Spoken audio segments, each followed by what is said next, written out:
Apakah Matius 18 ayat 8-9 mengajarkan orang Kristen harus memotong tubuhnya? Shalom saudara-saudara. Kali ini kita akan menjawab sebuah pertanyaan yang cukup serius dan mungkin pernah muncul dalam diskusi tentang iman Kristen. Pertanyaannya kira-kira seperti ini.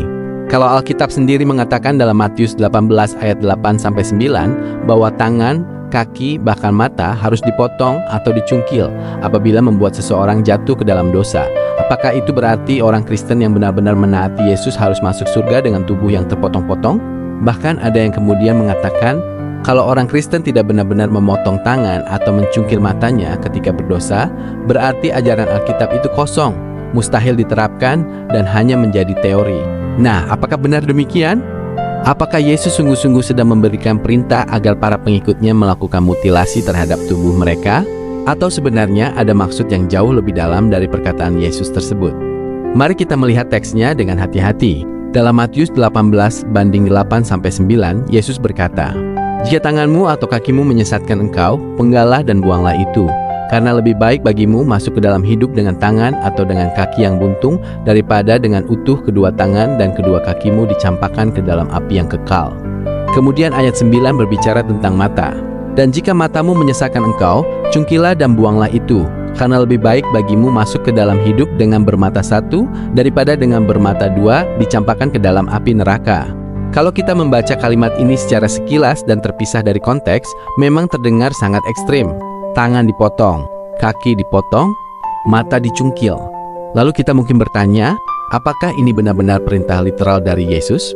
Jawabannya, kita harus berhati-hati sebelum mengambil kesimpulan. Pertama-tama, kita perlu memahami bahwa Yesus memang sedang berbicara dengan sangat serius tentang dosa. Yesus tidak pernah menganggap dosa sebagai sesuatu yang sepele. Dalam bagian ini, Yesus sedang memperingatkan murid-muridnya tentang bahaya menjadi batu sandungan dan bahaya membiarkan sesuatu dalam hidup kita membawa kita kepada dosa. Jadi pesan utamanya bukan, potonglah tanganmu. Bukan pula, cungkilah matamu.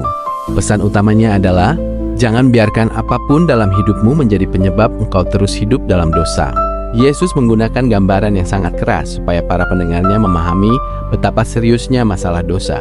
Dengan kata lain, Yesus sedang menunjukkan bahwa keselamatan dan kehidupan bersama Allah jauh lebih berharga daripada mempertahankan sesuatu yang membawa kita kepada kehancuran rohani. Apakah Yesus mengajarkan mutilasi? Sekarang kita masuk kepada pertanyaan penting. Kalau Yesus memang memerintahkan mutilasi tubuh secara literal, maka kita akan menghadapi sebuah persoalan besar. Bagaimana kalau seseorang sudah memotong tangannya karena tangannya menjadi sarana melakukan dosa, tetapi kemudian ia masih berdosa melalui anggota tubuh lainnya? Apakah tangan yang satunya juga harus dipotong? Kemudian bagaimana dengan kaki? Bagaimana dengan mata? Bagaimana dengan pikiran? Bagaimana dengan hati? Bukankah manusia masih bisa berdosa walaupun anggota tubuhnya kehilangan fungsi? Seseorang tidak membutuhkan tangan untuk membenci, tidak membutuhkan kaki untuk iri hati, tidak membutuhkan mata untuk menyimpan kebencian, tidak membutuhkan tangan untuk menyombongkan diri. Karena akar persoalan dosa bukan sekadar anggota tubuh. Persoalannya ada pada hati manusia. Dan justru dalam Injil Matius, Yesus berkali-kali menekankan persoalan hati. Kita juga perlu melihat konteks Matius pasal 18. Sebelum sampai kepada ayat 8 dan 9, Yesus sedang berbicara tentang bagaimana seseorang dapat menjadi batu sandungan bagi orang lain. Yesus memperingatkan murid-muridnya agar tidak meremehkan orang-orang kecil yang percaya kepadanya. Kemudian Yesus menggunakan bahasa yang sangat kuat mengenai tangan, kaki, dan mata yang menyesatkan.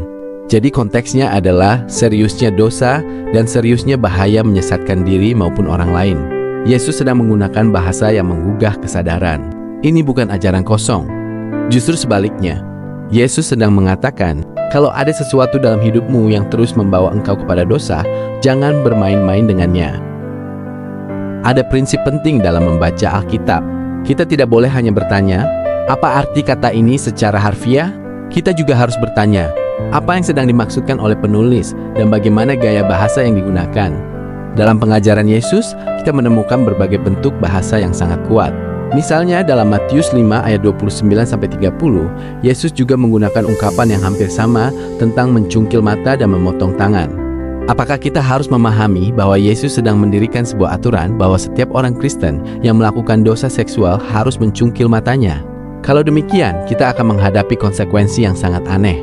Tetapi jika maksud Yesus adalah bahwa kita harus melakukan tindakan yang radikal terhadap sumber godaan dan dosa dalam hidup kita, maka pesannya menjadi sangat jelas. Singkirkan apa yang membuatmu jatuh. Jangan berkompromi dengan dosa. Jangan mempertahankan sesuatu hanya karena kita menyukainya.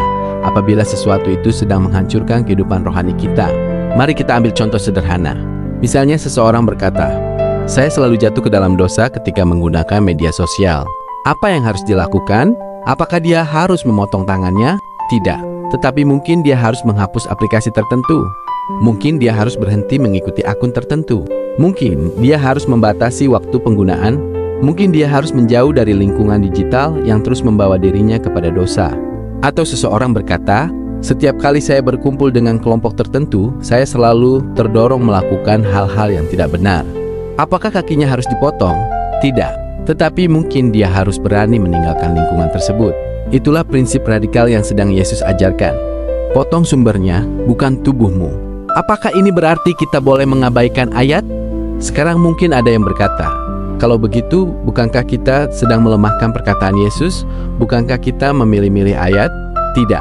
Justru kita sedang berusaha memahami perkataan Yesus sebagaimana mestinya. Ada perbedaan antara menganggap perkataan Yesus tidak penting dengan memahami gaya bahasa yang digunakan Yesus. Kalau kita mengatakan, karena Yesus berkata potong tangan, maka saya harus benar-benar memotong tangan. Kita harus konsisten dengan seluruh prinsip pembacaan tersebut. Tetapi masalahnya, tindakan literal itu tidak menyelesaikan akar dosa. Bahkan jika seseorang kehilangan tangan, ia tetap memiliki hati dan pikiran yang dapat berdosa. Karena itu kita tidak boleh memisahkan ayat ini dari keseluruhan pengajaran Alkitab tentang dosa, pertobatan, hati manusia, dan keselamatan. Ada hal yang lebih penting lagi. Alkitab tidak mengajarkan bahwa seseorang masuk surga karena tubuhnya telah mengalami penderitaan atau mutilasi. Keselamatan bukanlah hadiah bagi orang yang berhasil merusak tubuhnya. Keselamatan adalah anugerah Allah melalui iman kepada Yesus Kristus. Karena itu, jangan sampai kita mengubah Matius 18 ayat 8-9 menjadi sebuah formula.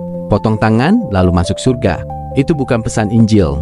Jika keselamatan dapat diperoleh dengan memotong anggota tubuh, maka keselamatan pada akhirnya menjadi hasil usaha manusia. Padahal pusat Injil adalah karya Allah di dalam Kristus. Kita diselamatkan bukan karena tubuh kita terpotong. Kita diselamatkan oleh kasih karunia Allah dan melalui iman kepada Kristus. Lalu apa maksud potong dan cungkil? Jadi bagaimana kita menerapkan perkataan Yesus? Kita perlu melihatnya sebagai sebuah panggilan untuk melakukan tindakan radikal terhadap dosa. Kalau sesuatu membawa kita kepada dosa, kita harus berani mengambil tindakan. Kalau sebuah hubungan terus membawa kita menjauh dari Tuhan, kita perlu mengevaluasinya. Kalau sebuah kebiasaan menghancurkan kehidupan rohani kita, kita harus meninggalkannya. Kalau sesuatu yang kita sukai ternyata menjadi pintu masuk dosa, kita harus berani berkata, "Saya tidak mau diperbudak oleh ini." Inilah bagian yang seringkali justru lebih sulit daripada sekadar memahami ayat secara literal. Karena memotong tangan secara fisik mungkin hanya sekali dilakukan. Tetapi memotong kebiasaan buruk bisa membutuhkan perjuangan setiap hari. Mengakhiri hubungan yang tidak sehat bisa menyakitkan. Mengakui dosa membutuhkan kerendahan hati. Meninggalkan kebiasaan yang kita sukai membutuhkan penguasaan diri. Dan itulah bentuk ketaatan yang Yesus kehendaki. Pertanyaan untuk kita.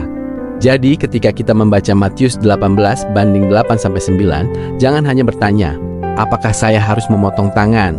Tetapi tanyakan, apa yang ada dalam hidup saya yang sedang membawa saya semakin jauh dari Tuhan? Apa yang harus saya tinggalkan? Apa yang harus saya batasi? Kebiasaan apa yang harus saya hentikan? Lingkungan apa yang harus saya hentikan? Godaan apa yang selama ini saya pelihara? Dan yang paling penting, apakah saya benar-benar serius terhadap dosa? Karena bisa saja seseorang memiliki tubuh yang lengkap tetapi hidupnya penuh dengan dosa.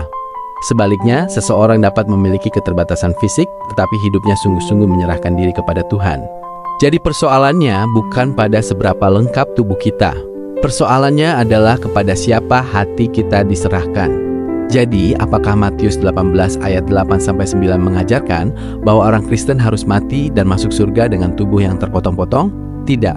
Ayat ini tidak boleh dipahami sebagai perintah untuk melakukan mutilasi diri. Yesus sedang menggunakan bahasa yang sangat kuat untuk menunjukkan betapa seriusnya dosa dan betapa radikalnya tindakan yang harus kita ambil ketika menghadapi sesuatu yang membawa kita kepada dosa. Pesannya sederhana, tetapi sangat dalam. Jangan berdamai dengan dosa. Jangan bermain-main dengan godaan. Jangan mempertahankan sesuatu yang sedang menghancurkan hubunganmu dengan Tuhan hanya karena kamu menyukainya. Kalau ada sesuatu yang harus ditinggalkan, tinggalkan. Kalau ada kebiasaan yang harus dihentikan, hentikan. Kalau ada jalan yang membawa kepada dosa, berbaliklah. Karena yang Tuhan kehendaki bukanlah tubuh manusia yang terluka, melainkan hati yang bertobat dan hidup yang sungguh-sungguh mengikuti Kristus. Dan pada akhirnya, jangan lupa, kekristenan bukanlah tentang bagaimana kita menghancurkan tubuh untuk mendapatkan keselamatan. Kekristenan adalah tentang bagaimana manusia yang berdosa datang kepada Kristus, menerima kasih karunia-Nya, bertobat dan hidup semakin serupa dengan Dia. Kiranya kita bukan hanya membaca firman Tuhan, tetapi juga membiarkan firman itu mengubah kehidupan kita. Tuhan memberkati. Shalom.